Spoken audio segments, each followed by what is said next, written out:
नमो सिद्धाणं नमो आयर्याणं नमो वज्रायाणं नमो सर्वसाहूनं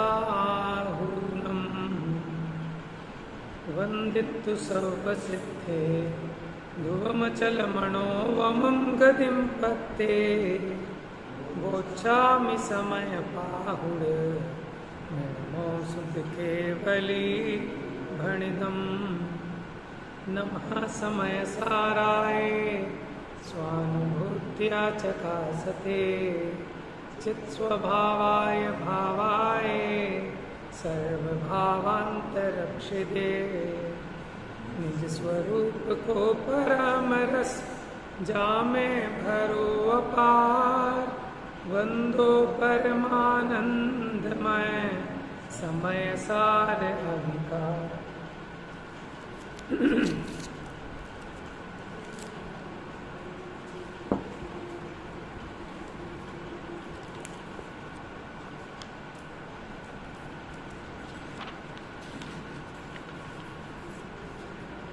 page number 281 281 गाथा number 100 कल चली थी, उसको थोड़ा सा और देखते हैं।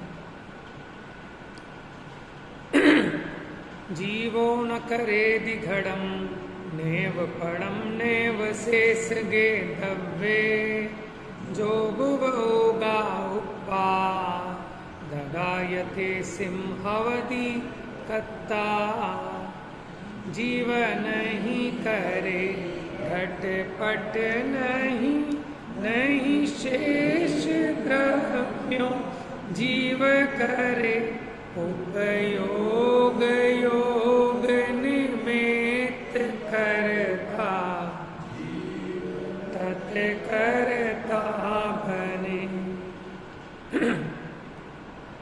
गाथा 99 में बताया था कि द्रव्य अगर दूसरे द्रव्य का कर्ता हो जाए तो वो उससे तन्मय हो जाए, यानी जीव अगर पुद्गल का कुछ भी करे तो जीव पुद्गल हो जाए, लेकिन पुद्गल तो होता नहीं। इसका मतलब जीव पर द्रव्य का कुछ भी नहीं करता है। अब यहाँ कहते हैं कि आत्मा व्याप्य व्यापक भाव से तो पर का कर्ता है ही नहीं, किंतु निमित्त नैमित्तिक भाव से भी करता नहीं है। देखिए भाषा टीका देखिए नीचे 281 नंबर पेज पर। वास्तव में जो घटादिक तथा क्रोधादिक पर द्रव्य स्वरूप कर्म हैं उन्हें आत्मा व्याप्य व्यापक भाव से नहीं करता। व्याप्य व्यापक का मतलब उसमें तन्मय होकर उस रूप परिणमित होकर नहीं करता, क्योंकि यदि ऐसा करे तो तन्मयता का प्रसंग आ जाए तथा वह निमित्त नैमित्तिक भाव से भी उनको नहीं करता, क्योंकि यदि ऐसा करे तो नित्य कर्तृत्व का प्रसंग आ जाए। नित्य कर्तृत्व माने कि हमेशा वो कार्य होता ही रहना चाहिए, क्योंकि अगर निमित्त देखो निमित्त कब होता है कि जब कार्य के अनुकूल हो। कल उदाहरण दिया था ना, खाना खाता हुआ कुम्हार वो घड़े बनने का निमित्त कारण नहीं है। क्यों?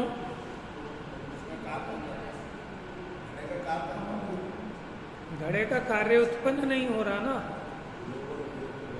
हाँ, घड़े रूपी कार्य उत्पन्न हो, ठीक है ना, तब वो निमित्त कहलाएगा। अगर घड़ा उत्पन्न ही नहीं हो रहा तो वो कारण कैसा? बच्चा पढ़ लिख के फर्स्ट आए तभी तो मास्टर पर आरोप आएगा। समझ में आया? और बच्चा फर्स्ट आए और कहे मास्टर जी आपकी मेहरबानी, आपने इतना अच्छा पढ़ाया कि क्या रिजल्ट आया कि फेल हो गया हूँ, तो आएगा ऐसा? तो कार्य के होने पर ही वास्तव में कारण होता है। जैसे कल कहा था ना, बाप और पुत्र, पिता और पुत्र एक साथ होते हैं, ऐसे कारण और कार्य वास्तव में एक साथ होते हैं। अभी यहाँ निमित्त कारण की बात चल रही है कि जब कार्य उत्पन्न हो तभी वो निमित्त है। सोता हुआ कुम्हार घड़े की उत्पत्ति का निमित्त है या नहीं है? नहीं है। समझ में आया? जिस समय कुम्हार रोटियां बना रहा है तो वो किसका निमित्त करता है? रोटियों का है, उस समय घड़े का नहीं। बात समझ में? क्यों? अगर कुम्हार को आप घड़े का निमित्त कहें तो कुम्हार तो मान लो 60 साल तक जिएगा, तो 60 साल तक लगातार घड़ा उत्पन्न होना चाहिए, लेकिन ऐसा तो होता नहीं। इससे समझ में आया कि वास्तव में कुम्हार घड़े का निमित्त करता भी नहीं है। तो फिर कौन है?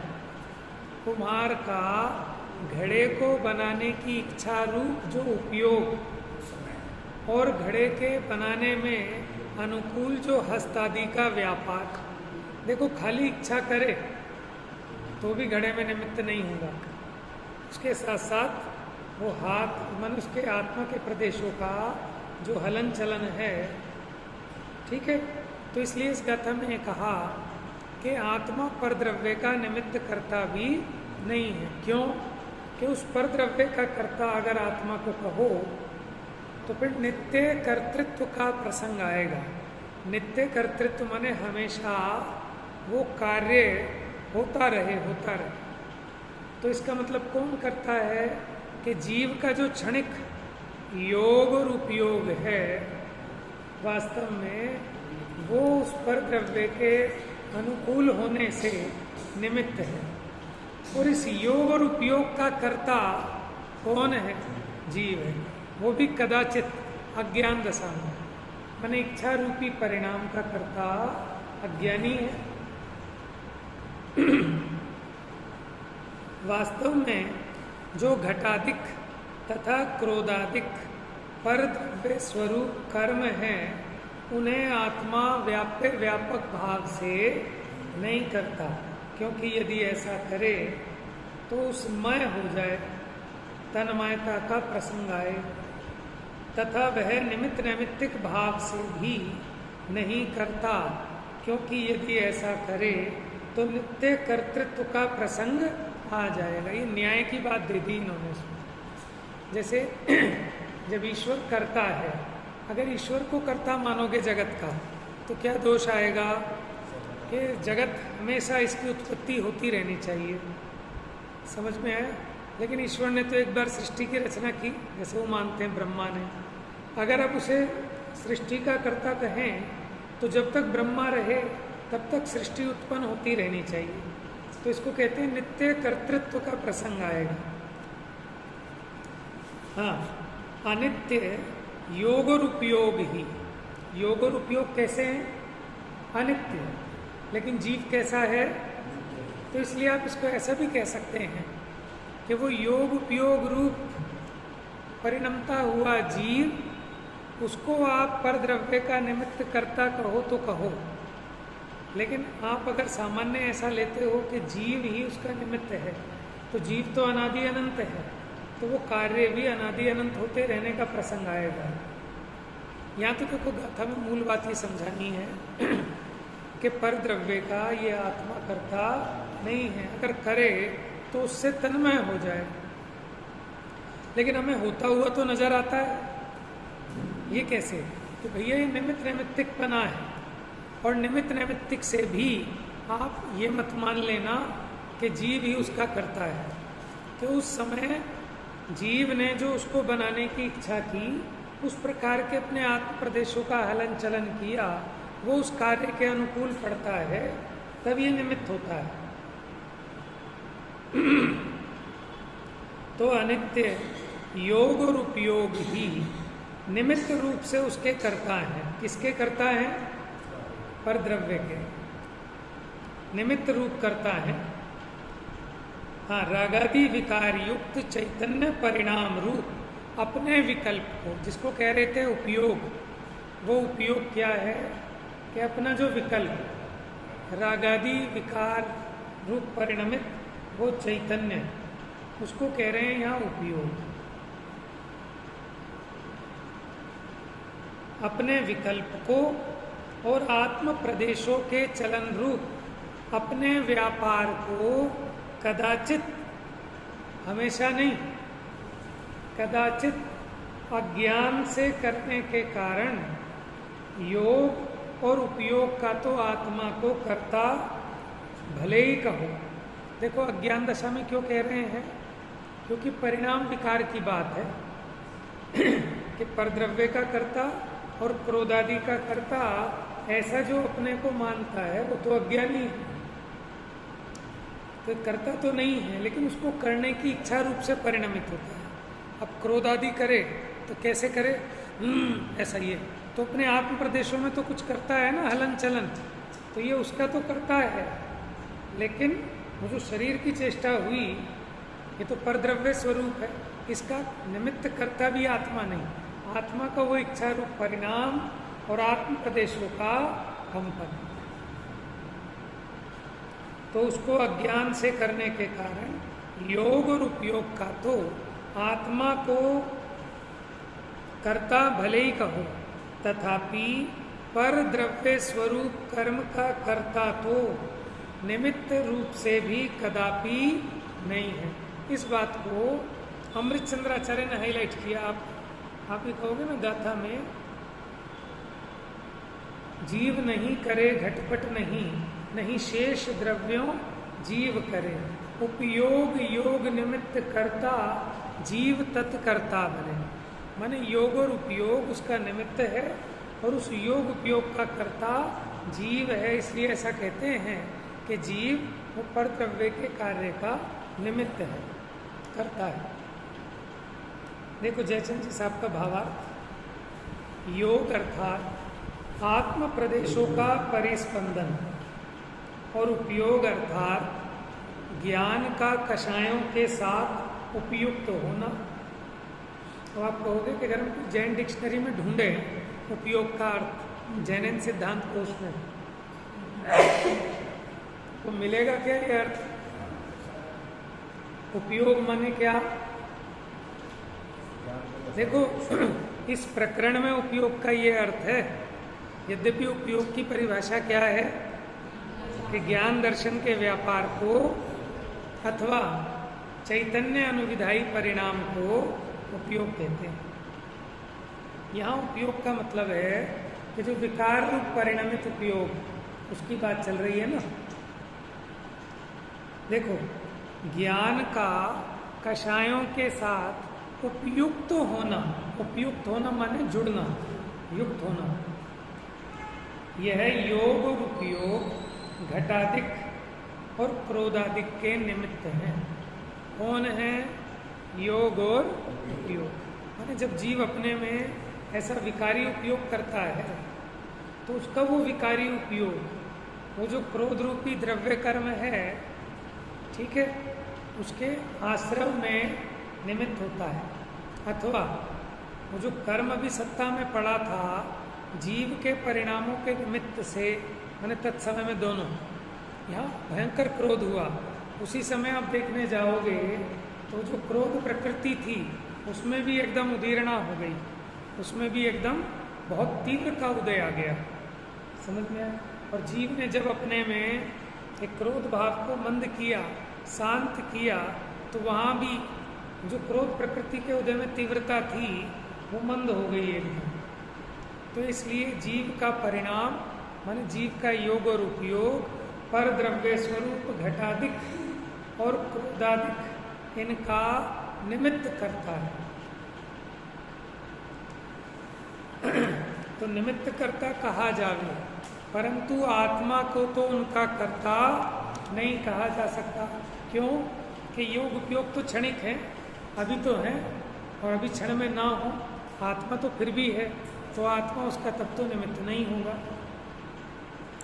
आत्मा को संसार अवस्था में अज्ञान से मात्र योग उपयोग का कर्ता कहा जा सकता है। अज्ञान से क्यों? क्या ज्ञानी के योग और उपयोग नहीं होता क्या है? कर्तापना नहीं होता। और दूसरा, यहाँ जो योग उपयोग की बात है वो अज्ञान रूप योग उपयोग की बात है। एक तो माने चैतन्य निर्विकार रूप उपयोग, अभी उसकी बात नहीं, ये जो इसका उपयोग कसायों से उपयुक्त हुआ, 3 परिणाम विकार में परिणमित हो रहा है, उस उपयोग की बात है।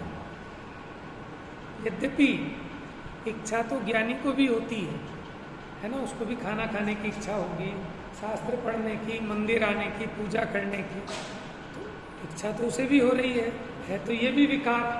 तो क्या ये भी अज्ञान में जाएगा कि हाँ क्या दिक्कत है? क्या दिक्कत है? जब तक इसका राग पूरी तरह नहीं गया, ठीक है ना। देखो दोनों अपेक्षाएं हैं। एक अपेक्षा से तो 12वें गुण स्थान में जाकर वीतरागी हुआ है, ठीक है ना। तो ऐसी भी गाथाएं कि अगर अणुमात्र भी रागादि का सद्भाव है जिस जीव को, वो सर्वागम धर भले हो, है वो जानता नहीं आत्मा को। जो आत्मा को नहीं जानता वो अनात्मा को भी नहीं जानता, माने वो कैसा ज्ञानी है। और अभी पीछे भी ऐसी गाथाएं आई थी कि ये आश्रव और आत्मा में भेद विज्ञान हो गया, लेकिन फिर भी अगर आश्रव भाव में लीन है, रागादि भाव कर रहा है, तो जब तक ये आश्रव और आत्मा को एक जानता था और अब भिन्न जानने लगा, तो अंतर क्या पड़ा? तो इसलिए ज्ञानी वैरागी भी होता है, वो आश्रवों से विरक्त होता है, ठीक है। तो अपेक्षाएं सब हैं जिनागम में, देखा जाए तो जब तक इसके राग हो रहा है तब तक दोष है, अज्ञान है। लेकिन समय सारजी में सम्यक ज्ञान और मिथ्या ज्ञान की मुख्यता से चर्चा चल रही है। तो जिसको भी इच्छा करना उपादेय लगता है, भला लगता है, अपना स्वरूप दिखता है, वो तो है अज्ञानी। और जिसकी इच्छा तो हो रही है, लेकिन इस इच्छा के संबंध में उसकी बुद्धि सम्यक है, उसका निर्णय ठीक है कि ये इच्छा नागिन है, समझ में, इच्छा है, इच्छा मेरा स्वभाव नहीं है, ऐसा जिसको निर्णय है उसको हम कह रहे हैं ज्ञानी। तो यहाँ समय सारजी में मुख्यपने सम्यक ज्ञान और मिथ्या ज्ञान की अपेक्षा बात है, क्योंकि तत्व निर्णय कराना है। अप्रतिबुद्ध जीव की मुख्यता से लिखा है।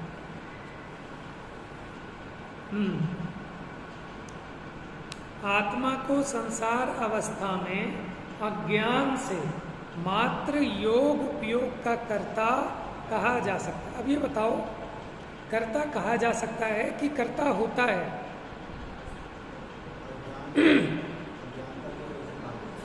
अच्छा देखो, अगर वो राग रूप परिणमित हो रहा है तो राग का कर्ता कहा जा रहा है कि है, क्योंकि यह परिणमती सकर्ता, समझ में।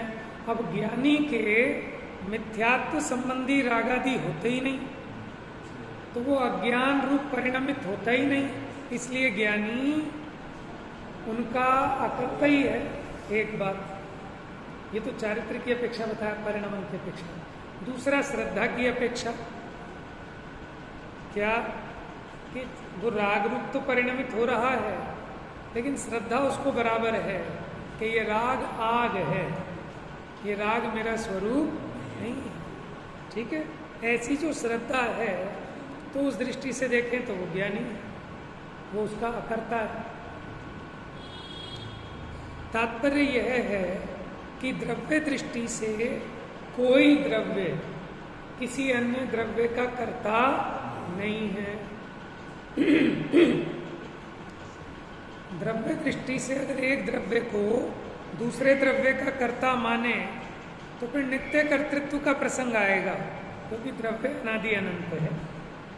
लेकिन हाँ, द्रव्य किसी अवस्था में पर द्रव्य के कार्य होने में अनुकूल पड़ता है, जिसको कहते हैं वो है ना परस्परोपग्रहो जीवानाम, कि परस्पर में एक दूसरे का उपकार करना, ये आपस में जीवों का उपकार, माने परस्पर में जीवों एक दूसरे का उपग्रह कैसे करते हैं। जैसे पुद्गल का उपकार क्या है, पुद्गल का भी उपकार है हमारे ऊपर, क्या, सुख दुख जीवित मरणाश, और क्या है,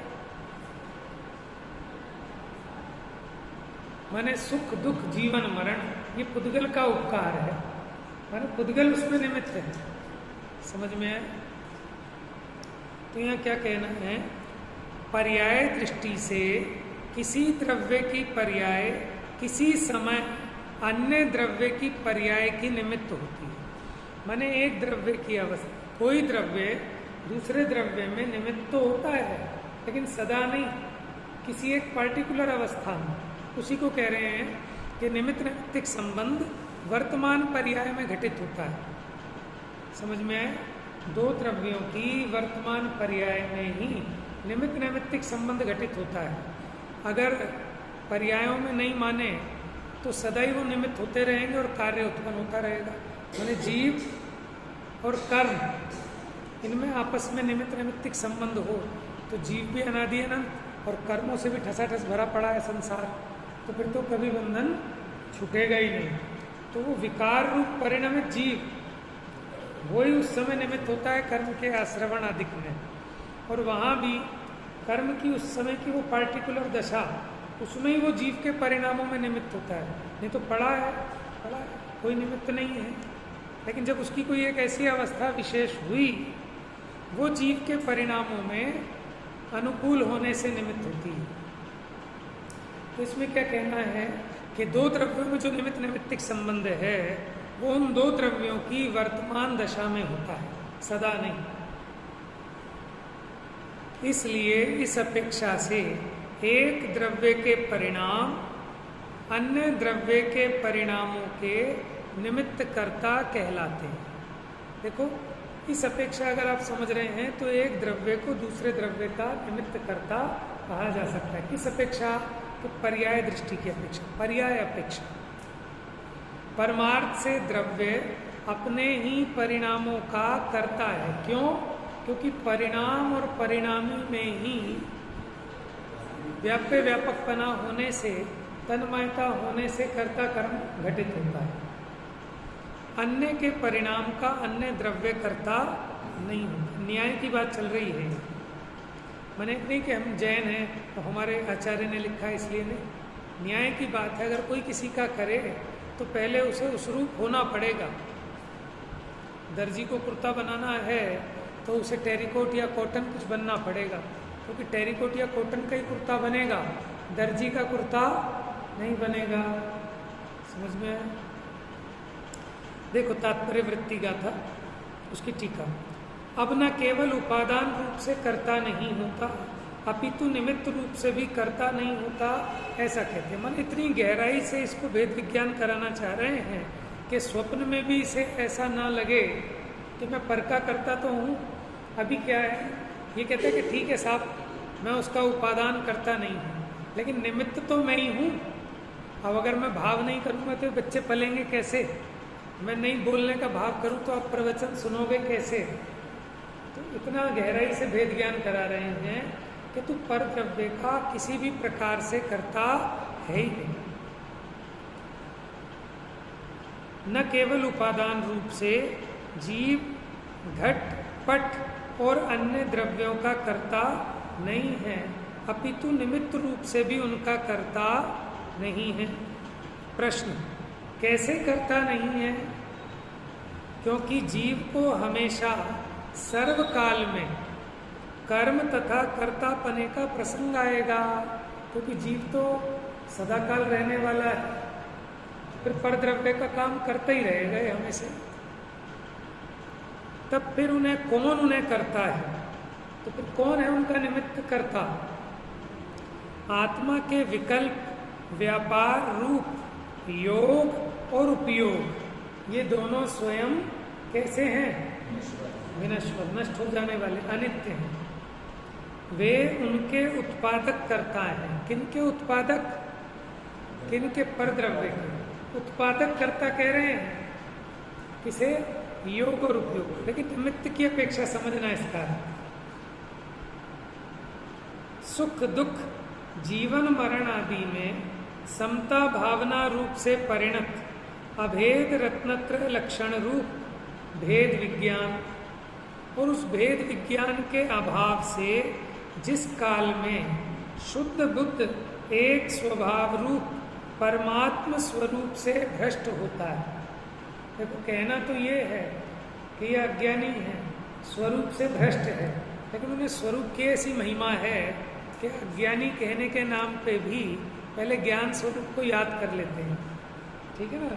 माने नहीं करना है तो नहीं करने को भी कैसे कह रहे हैं कि जो शुद्ध चैतन्य स्वरूपी परमात्मा है, लक्षण जिसका, ऐसा शुद्ध स्वरूपी सहजात्मा सुख दुख जीवन मरण आदि में समता भाव रूप से परिणत, ऐसा अभेद रत्नत्रय लक्षण रूप जो भेद विज्ञान है, ये भेद विज्ञान का विशेषण, उस भेद विज्ञान के अभाव से जिस काल में शुद्ध बुद्ध एक स्वभाव रूप परमात्म स्वरूप से भ्रष्ट होता है। अब कहने को ही कह सकते थे जिस समय अज्ञानी होता है, लेकिन सारा रहस्य बताना है कि अज्ञानी क्यों हुआ, कि अपने शुद्ध स्वरूप को नहीं पहचाना, भूल गया। तो क्या करें, अगर अज्ञानपना छोड़ना है तो कि उस शुद्ध स्वरूप को पहचान लो। तो जिस समय अपने उस परमात्म स्वरूप से भ्रष्ट होता है, उस समय देखो आत्म ध्यान में जब लीन है तब क्या है, परद्रव्य में निमित्त होगा। इसीलिए कहा कि अज्ञानी होता है, ज्ञानी नहीं होता। ज्ञानी माने अपने ज्ञान स्वरूप में जो संचेतन कर रहा है वो परद्रव्य का निमित्त कैसे होगा, क्योंकि उसका योग उपयोग आत्मा में लगा है एक अपेक्षा। और अगर चौथे गुण स्थान वाले की अपेक्षा देखें तो श्रद्धा की अपेक्षा मानना। तब वह जीव कदाचित उन योग तथा उपयोग का कर्ता होता है, इस समय जब अपने स्वरूप से च्युत हुआ, परंतु उन योग उपयोग का भी हमेशा करता नहीं है। जिस काल में हुआ योग उपयोग उसी समय तो करता, या परिणमति सा करता। जब वैसा योग उपयोग नहीं है तब उसका कर्ता नहीं, और जब उसका कर्ता नहीं है, वो उत्पन्न नहीं हुआ, तो परद्रव्य में निमित्त भी नहीं हुआ। जैसे अभी देखो, आपको जो ये गाथा का ज्ञान हो रहा है, इसमें मैं निमित्त हूँ कि नहीं हूँ, बताओ। आपको जो अभी ये शास्त्र का ज्ञान हो रहा है, इसमें मैं निमित्त हूँ या नहीं, सोच के बताओ। है कि अगर मैं निमित्त हूँ तो आपको हमेशा जिनवाणी का ज्ञान होता रहना चाहिए, क्योंकि मैं तो हमेशा ही हूँ। लेकिन ऐसा नहीं कि जिस समय मैं आपको समझाने की इच्छा रूप परिणमित हुआ, और यहाँ मैंने योग का कार्य क्या किया बताओ। योग उपयोग तो समझ में आ गया कि आपको बताने का, कहने का, समझाने का। Very good. ये जो मैं अपने मुंह को, यहाँ जो आत्म प्रदेश हैं उनको इसी प्रकार से संकुचित इत्यादि कर रहा हूँ, ये योग। तो मेरे हाथ आदि, आंखें वगैरह जो हिल रहे हैं, समझ में आया। वीडियो प्रवचन और ऑडियो प्रवचन में अंतर समझ में आया। ऑडियो में भी योग हो रहा है इसका, क्यों कि वो भाषा वर्गणा है ना, यहाँ अपने आत्मा के प्रदेशों में कंपन करता है, और वो भाषा वर्गणाएं स्वयं भाषा रूप परिणमित होती हैं। और आंखों की चेष्टा, हाथों की, ये सब हम क्या कर रहे हैं, हाथ हिला रहे हैं कि नहीं हिला रहे हैं, बताओ। हमने हाथ हिलाया कि नहीं हिलाया भाई साहब, हमने हाथ हिलाया कि नहीं हिलाया, हिलाया नहीं। हमने हाथ को हिलाने का भाव किया, उसका नाम उपयोग। और यहाँ जो अपने आत्मा के प्रदेश हैं उनमें हलन चलन किया, उसका तो मैं करता हूँ कदाचित, वो भी अज्ञान दशा में। क्योंकि ज्ञानी हो तो स्वरूप में मग्न हो, समझ में आया। तो इसलिए कह रहे हैं वो जीव तब जब अपने स्वरूप से च्युत होता है, तब वह जीव कदाचित उन योग उपयोग का कर्ता होता है, परंतु उन योग उपयोग का भी हमेशा कर्ता नहीं होता। यहाँ योग शब्द से बहिरंग हस्तादि के व्यापार को, और उपयोग शब्द से अंतरंग विकल्प भाव को ग्रहण किया। ठीक है, अंतरंग लिखा नहीं है उसमें, लेकिन जब हमने उसे बहिरंग कह दिया तो ये अंतरंग हो ही गया। इस प्रकार परंपरा से निमित्त रूप से घटादि विषय में जीव का कर्तृत्व है। देखो, जीव निमित्त करता है, लेकिन कैसे? परंपरा से। कैसे परंपरा से?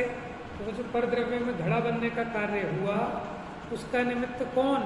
कुम्हार का क्षणिक उपयोग और योग, लेकिन उस उपयोग योग का कर्ता कौन? वो कुम्हार। इसलिए परंपरा से कुम्हार उसका निमित्त करता है। ठीक है, मैं आपको समझा रहा हूँ, मैं परंपरा से निमित्त करता हूँ। वास्तव में मेरा क्षणिक योग और उपयोग वो निमित्त है। हमारा उपयोग ही ना हो, इच्छा ही ना हो आपको बताने की, कहने की, तो कैसे निमित्त होंगे?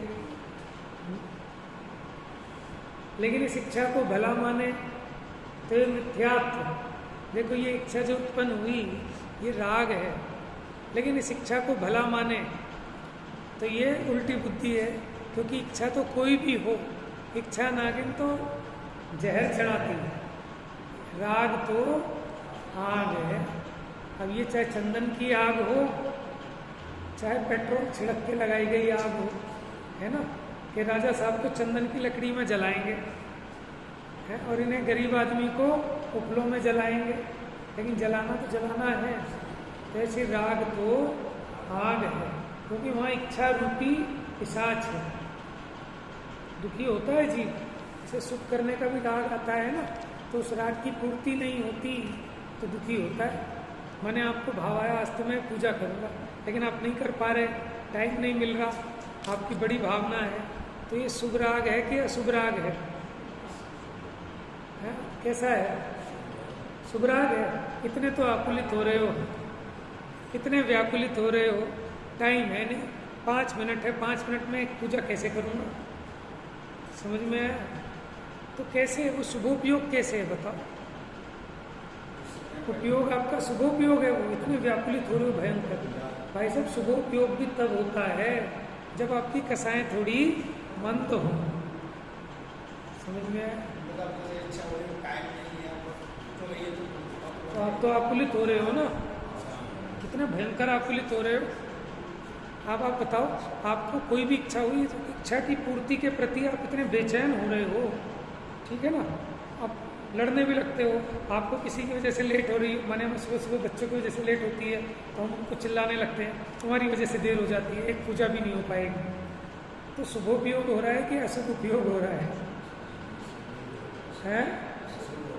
इच्छा क्या है कि पूजा करने की? अरे वो इच्छा तो कोई भी हो, ये तो हमने भेद खड़ा कर दिया।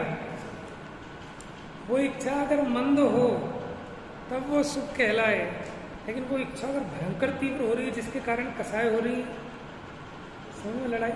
अब माने जैनियों में आपस में झगड़े हो रहे हैं काहे की बात पर? तत्व को लेकर। तो ये शुभोपयोग है कि अशुभोपयोग है? हम ऐसे नहीं कह सकते, वो तो स्वयं में अपने परिणामों को टटोल सकता है कि कसाय तीव्र हो रही है कि मंद हो रही है। समझ में? बंदूकें चल जाती हैं, लट चल जाते हैं। काहे पे? तो चल रही थी चर्चा तत्व ज्ञान की, गोष्ठी चल रही है, बहस हो रही है, एक तरफ इधर के विद्वान, एक तरफ उधर के विद्वान। अब उपयोग शुभ हो रहा है कि अशुभ हो रहा है? हाँ, कसाय अगर बढ़ रही है भयंकर कि इसको हराना है, हाँ बराबर, हाँ हाँ हाँ। देखो अभिप्राय में तो क्या है, अभी तो हम अज्ञानी की तरफ से बात कर रहे हैं ना, तो उसको तो क्या है, पद्धति बुद्धि है कि एक पूजा कर ली तो हमारा काम कंप्लीट, नहीं तो काम अधूरा है। 1 घंटा स्वाध्याय सुन लिया तो हमारा काम कंप्लीट। तो अभिप्राय तो उल्टा ही है। अब जो ज्ञानी होता है उसका अभिप्राय सच्चा है, तो उसका अभिप्राय सच्चा होने पर उसके ऐसी तीव्र आकुलता भी नहीं होती। इसलिए कहा कि सच में जो शुभ है वो ज्ञानी को ही होता है, अज्ञानी को तो वो अशुभ ही है। और ये भी लिखा आचार्य ने पहले से तीसरे गुण स्थान तक तो पाप जीव है। समझना, चौथे से जाके पुण्य प्रारंभ होता है। क्यों? वो कहते हैं ना, उसे हम पुण्य कैसे कहें जो संसार में दाखिल करें।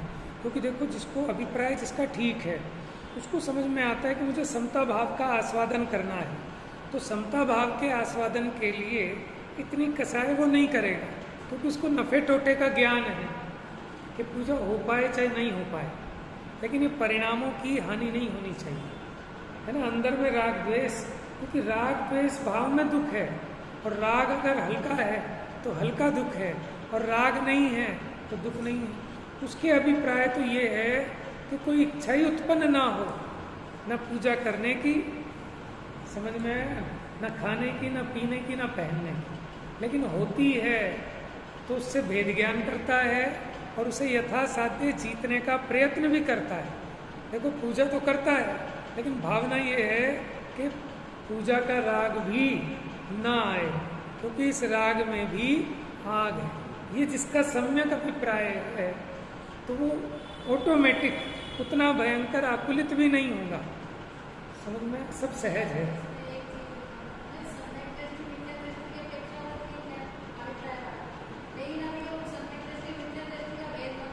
हाँ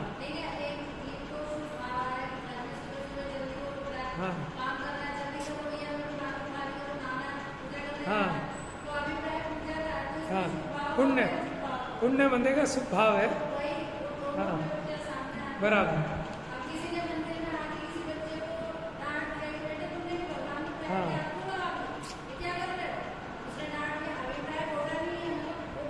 देखो उसका परिणाम भी खोटा नहीं है, पहले सामने, हाँ सामने वाले को लगे कि उसकी काया की चेष्टा, उसकी आवाज़ ऊंची गलत, क्योंकि उसको उसके प्रति बड़ा कोमलता का भाव है कि बेचारा इतना पाप बांध लेगा बिना मतलब, तो उसका तो पुण्य परिणाम है।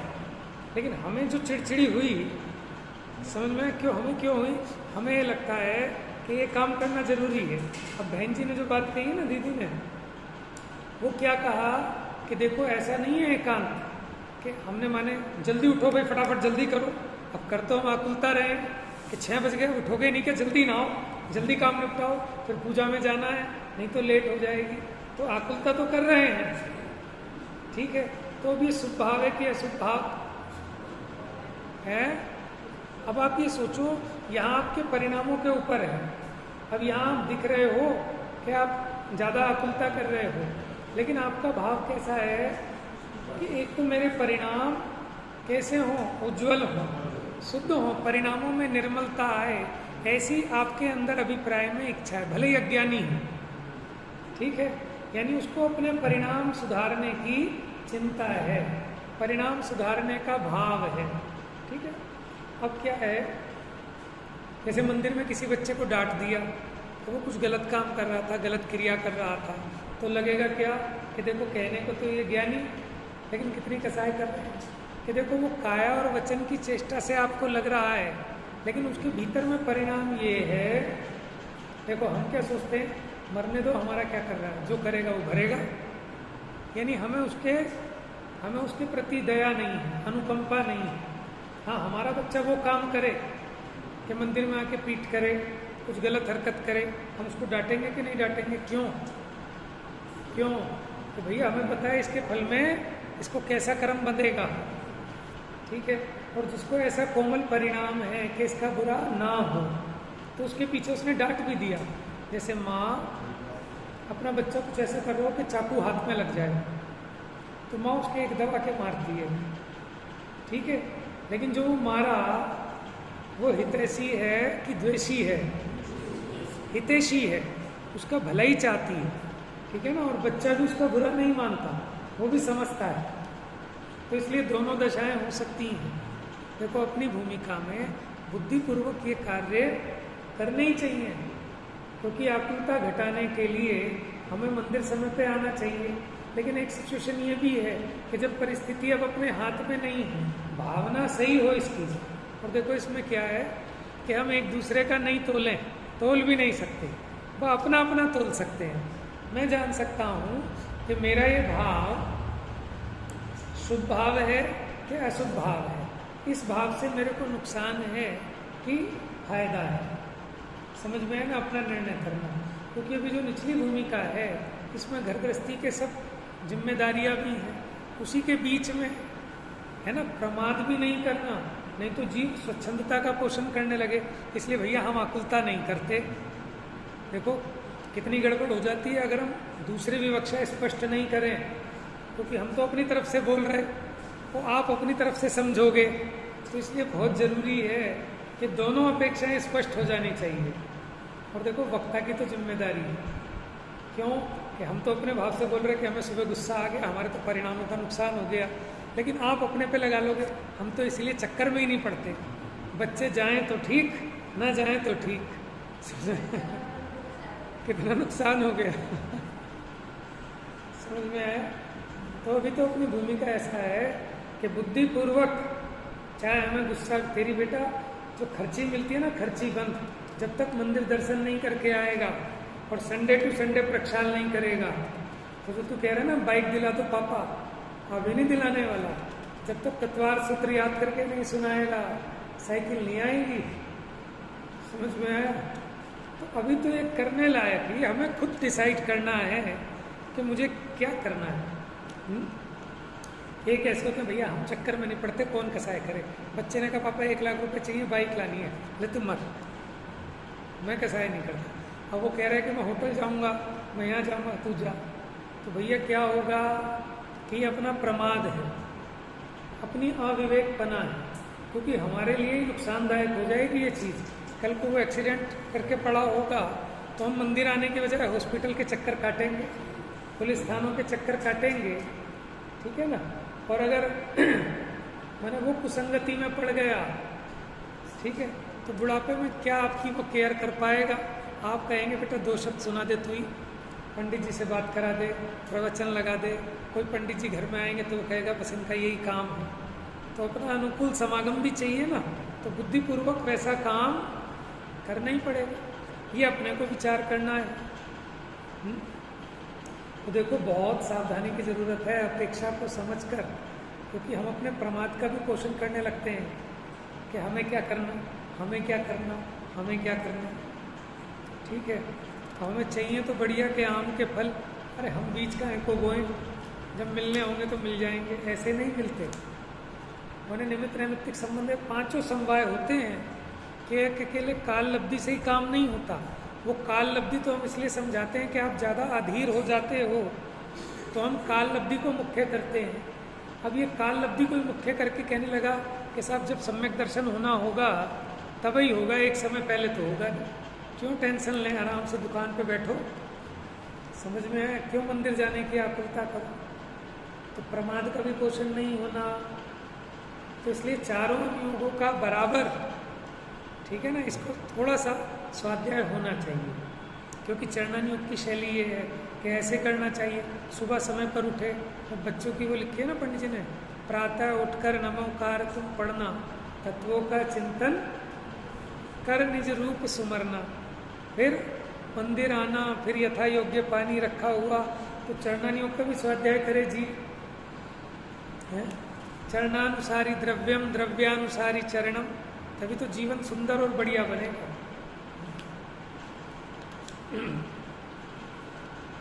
समय हो गया है, गाथा भी पूरी हो गई है। तो यहाँ यही बात बताई कि जीव पर द्रव्य का कर्ता कदापि नहीं है।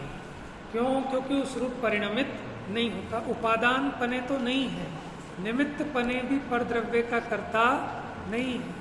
तो फिर कैसे है कि जीव का जो योग और उपयोग है वही पर द्रव्य का निमित्त हो, और उस योग उपयोग का जीव अज्ञान दशा में करता है। इस अपेक्षा परंपरा से जीव को पर द्रव्य का निमित्त कहो तो कहो, वास्तव में पर द्रव्य का कुछ भी करता नहीं।